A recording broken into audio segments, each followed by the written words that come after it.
We know that your Sarah Mayfield book was something that you worked on for a really long time. And I think we read that you started around 2015 doing your research. And so it was something that took you forever, it seems like. I know how writing does. It's like you want to keep going, you want to keep going. But what made you get interested in it?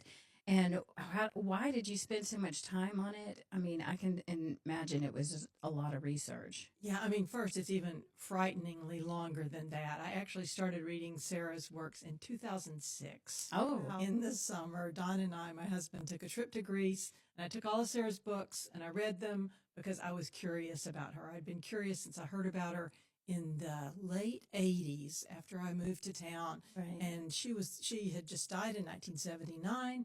People in Tuscaloosa knew her, Mhm. and she was this exotic person who had been friends with Zelda and Scott, and then had spent all this time in the Bryce Mental Hospital, and I was always intrigued. But I got to a point in 2006 where I'd finished some work that I was doing, and I thought, I'm just going to sort of tiptoe into this and see if it might be a project. And it did. The first publication was Alabama Heritage, Yep. Sarah Mayfield, A Woman of Her Times, in 2016. So that was a great marker just to kind of get her out there.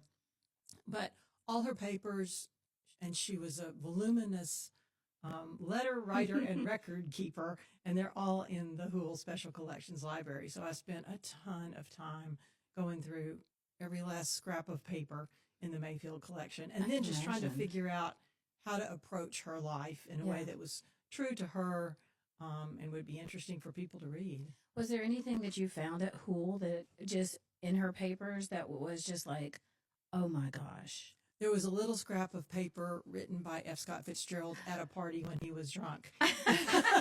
That's amazing. Hello to the hostess. So that was pretty exciting.